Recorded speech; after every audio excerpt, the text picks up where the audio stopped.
Let's do a quick conversation about Spotify for podcasters, formerly known as Anchor. So, into this conversation, I want to review this tool and see if it's really worth it.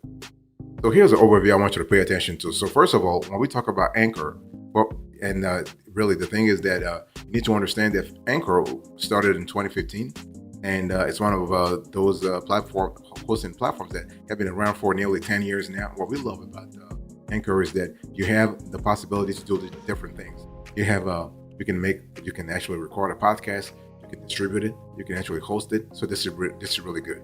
But primarily now, since they got bought over by Spotify, now they have been rebranded as a hosting platform. Okay, so right now it's called Spotify for podcasters. So the thing is, in this conversation, I'll be using Spotify for podcasters and Anchor interchangeably. So whenever you hear both terms, they mean the same thing. So the thing is, when you think about Anchor, I want you to think about free hosting. Okay, free hosting really good. So Anchor allows you to actually host your podcast, and Anchor also has all kinds of monetization capabilities at your disposal. So this is kind of cool, and you also have the opportunity to actually create a page with either natively or through a third party integration.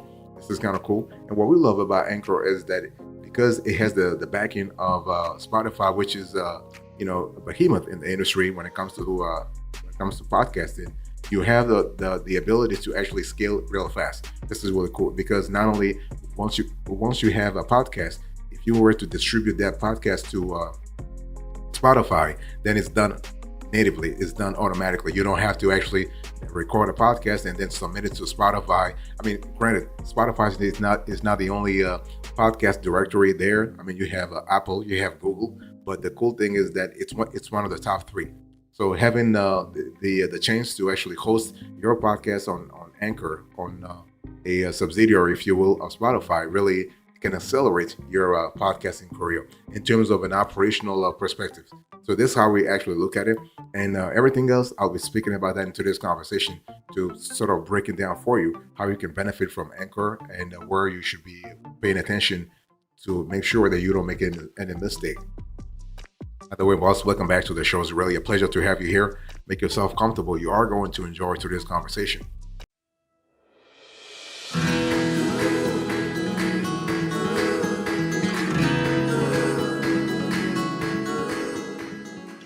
Let's talk about the pros and cons of Anchor here. So basically, again, Anchor was speaking about Spotify for podcasters. So basically, Anchor touts its ability to upload your podcast to all major listening apps for free. Now, the thing is that there are some positive and negatives about this service. First of all, it's really free, yes. So under their current model, you will never have to pay for the Anchor podcast app. This sets them apart from major players like Buzzsprout and Podbean. It's a great option for people who can yet afford to invest in their podcasting interest. And now, one thing I need to say here is that Spotify still takes the cut. Okay, Anchor is a built-in ad platform, makes it easy to monetize, and they also offer paid subscriptions. However, Spotify takes a 30% cut of all ad revenue. So this is what it is. And sources say that they will eventually roll out a cut for paid subscriptions as well. And you do have unlimited hosting. So many free trials and unpaid versions of podcast hosting services place limits on how much you can distribute. So Anchor, aka Spotify for podcasters, lets you host as many episodes as you want with no true limits on how long they can be. Now, there are some limits though, because there are limits on how much you can record and upload at a time. So group and solo recordings cannot exceed 2 hours a piece. You can also only upload files of up to 250 megabytes. So those working with longer episodes or larger file formats may need to compress to use Anchor. So the thing is that you have those what we call structural restrictions. It's one of those things where you have to really maybe redesign how your team works or how you work if you're a solo podcaster, and see how you can actually comply with Spotify for podcasters regulations and instructions. Another thing is that you have to really ask yourself, are you comfortable with the ad cut? Because they're taking 30%. I mean, for some people, this is a lot. For some, this is not a lot. Based on our analysis, it's not a lot. Because if you are a new podcaster, you need all the visibility possible. You need all the exposure possible. And Spotify for podcasters gives you that flexibility, gives you that exposure that you need at least at the beginning. Well, I want to quickly remind you of today's topic. We are having a conversation about Anchor. This is a review about Anchor. This is Anchor, aka Spotify for podcasters.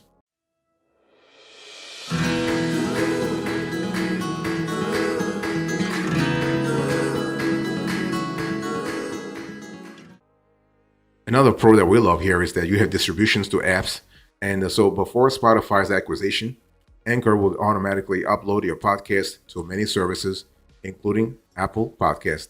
Now they require you to manually enable RSS and submit your feed to each directory, but they still keep them all in one place. So this is kind of cool in terms of centrality and central coordination. Okay, this can be really helpful for podcasters learning about how to distribute, which you should anyway. If you're a podcaster, you have to learn how to distribute sooner or later, and it's better that you do it at the beginning of your career. Now, another thing there's another drawback is that you own it, but Spotify can use it. So Anchor actually emphasizes users' ability to retain ownership of everything they make. Still, they keep the ability to use that content. So there are practical reasons for this, and it's not likely to be a problem for any small creators. But if you're considering using Anchor FM as an established brand, it's worth noting that Spotify can use whatever content you make in advertising or anything else. So the thing is, in terms of intellectual property, you have to really be a little careful here, okay? And let me give you another pro. Within Anchor, aka Spotify for podcasters, you have solid analytics. So Anchor's episode and podcast analytics give you a lot of insight into your audience. You have who is listening, from where, how old they are. All that kind of granularity is just amazing. While every platform has these features, Anchors hold up pretty well compared to competitors. So, for instance, Riverside or Zencastr. And so when you think about the analytics within Anchor, you have data on total plays, unique listens, and estimated audience size, as well as demographics and episode performance. And but what about some of the cons here? Well, you do have subpar recording tools. So part of Anchor's pitch is it's all-in-one nature. So like many podcast platforms, Anchor podcasts can be recorded straight from the app or desktop. The former is more functional, but has as many options as recording with a DAW or other software. Especially for group calls, you may need to consider other solutions.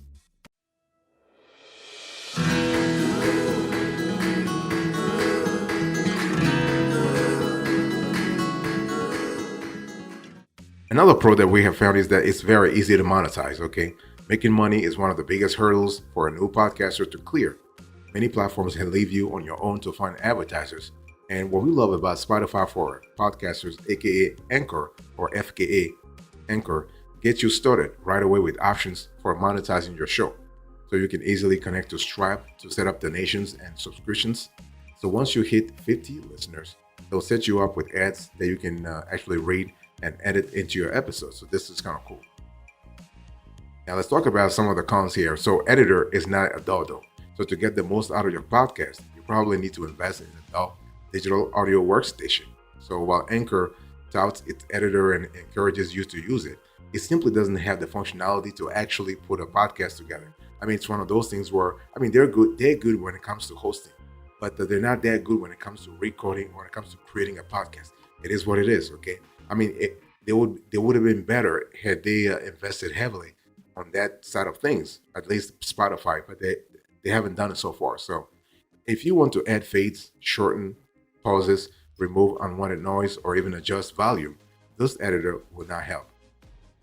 And let's talk about another pro/con. You can add songs from Spotify. So one feature Spotify brought to the party when they acquired Anchor is the ability to directly add songs from Spotify. It is one of the few avenues out there for adding popular music to your show without worrying about the royalties. It's one of Anchor's coolest features, but it comes with a few caveats. If you use this feature, you can only upload your show to Spotify. If you use the whole song, only Spotify premium users will be able to hear it, while others will hear a 30-second snippet. So it's one of those things where you have to ask yourself, which one is really more important for you? Establishing your brand or just expanding your listenership, okay? And so it's a feature you won't find anywhere else. but like many ways of circumventing copyright law, it's not built to last. So podcasting is an industry where accessible content comes first, and a Spotify exclusive show may actually make it harder to build your audience. By the way, boss, I want to quickly remind you of today's topic. We are having a conversation about Anchor, and this is Anchor, aka Spotify for podcasters.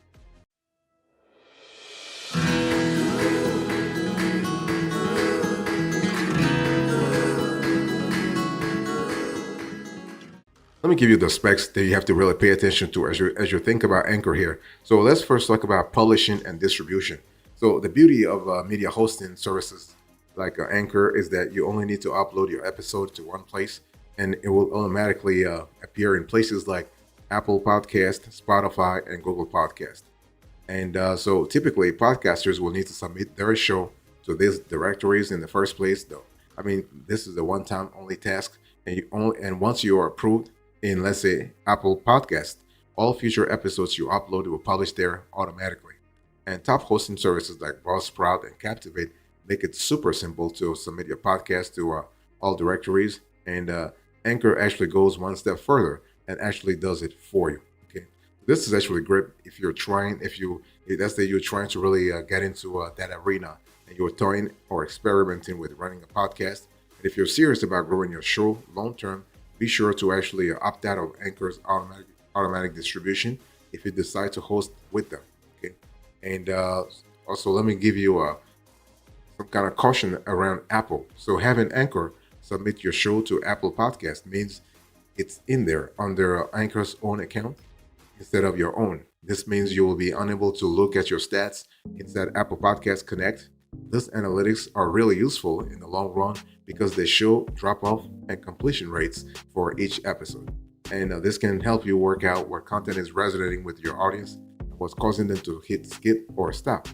If there is one thing that you can take away from this Anchor sort of conversation today, make sure you submit your show to iTunes/Apple Podcasts manually and opt out of any automatic distribution option whenever you might find it. Let's talk about monetizing the podcast with Anchor, aka Spotify for podcasters. Now, Anchor actually offers monetization option through placing ads in your episodes. So to set expectations tough, it's one of those things where you have to really work hard. Like there's no sort of tough threshold to reach, but you have to be able to be consistent. That's what I said earlier. If you hit 50 listeners, they'll start working with you in terms of ad, but those will be ads that you can read throughout your shows. Now, and one thing I need to really understand here is that I want to really set expectations clearly. Though you may need to have thousands of downloads per episode to earn yourself a couple of $1,000 at the end of the month. Okay, a couple of hundreds of dollars. You also need to decide whether any ad money is worth the potential annoyance it will cause to your audience. So there are loads of great ways to monetize a podcast that can be highly profitable, even if you don't get thousands or even hundreds of downloads.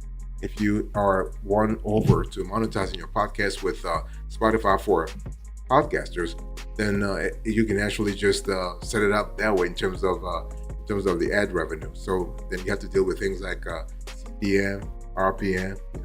CPM being the cost per milli, and RPM being the revenue per milli. So this means that it's per 1,000 downloads.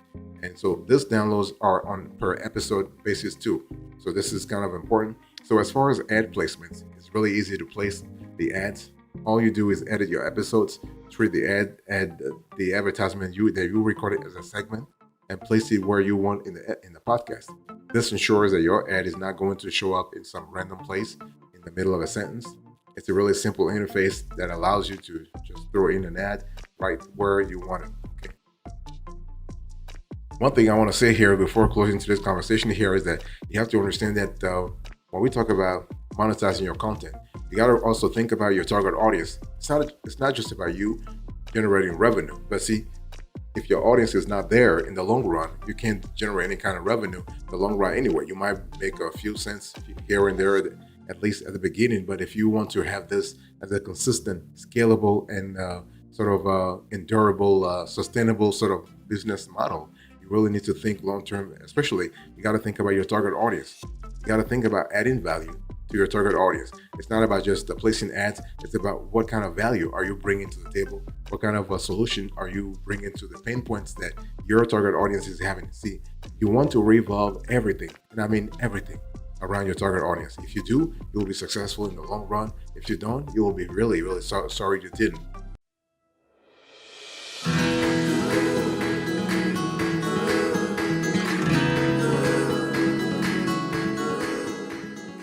Let's talk about recording from anywhere. So one of the features that stood out during our Anchor review is that you can record from a phone, your computer, or you can even upload a recording from another device. So this kind of flexibility allows anyone, any podcaster, to go out and be out in the world doing their thing, right? So if you run into an opportunity for an interview or to record something on the spot, then you can simply pull out your phone and use the built-in microphone, or any microphone that you have with you. So this is really good. So it's one of those things where you have to be really careful and also be very agile to make sure you seize opportunities, because those opportunities, they come all the time. And in terms of the type of podcasting that you might want to think about, you can do anything. You can record in M4A, you can record in MP3, you can record in WAV format. So this is kind of cool in terms of flexibility. This is really good. You can also build an episode on Anchor. It's totally possible. And one thing I want to say here is that you have the opportunity to actually get it done no matter what. So this is really fantastic.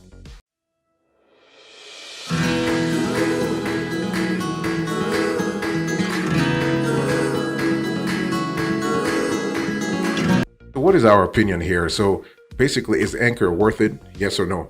Anchor is really worth it. Yes, Anchor is worth it. Anchor, now known as Spotify for podcasters, really worth it. It's one of those things where you have to understand your needs first as a podcaster. And Anchor may be the most functional free podcast host out there. It makes distribution simple. It has tools to help you grow, and it takes you from concept to recording in minutes, right? It's also got tons of built-in features, including a podcast logo maker, recording and editing tools, and the ability to add licensed songs from Spotify. Not all these features are perfect though. The recording and editing functions leave a lot to be desired, and the Spotify song tool, that tool makes it harder to keep ownership of your content, which is already a complex issue if you were to think about it. So like any free service, you are losing a certain autonomy, and opening your show up to be packaged as a product for Spotify. Still, if you're skeptical, you may actually find that Anchor has a lot more to offer than you expected. And so if distribution tools are, let's say, great, and if it's probably the quickest way to get a new podcast out right now, then it's just it's just better to go with the basic tools, the best tools on the market. One thing I want to say here is that when you use Anchor, it's just better to use Anchor if you're a beginner. Let's say you're a beginner, or you're like a mid-sized podcaster. So you probably started 2, 3, 4 years ago, and you haven't gotten a chance to establish your brand yet, because there are some catches 22, if you will, with Anchor. So it's not really good if you're an established brand already. You're trying to really revamp your podcast distribution through Anchor. It's just better if you just started.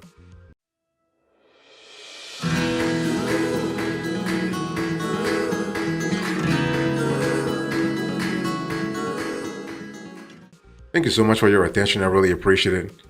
In today's conversation, let me do a quick recap here. So this was an Anchor, now known as Spotify for Podcasters review. So here's a recap. I gave you an overview, the pros and cons, the specs, our opinion on the matter, and I'll see you next time. Thank you so much. God bless you. I will see you next time. But before, stay marvelous.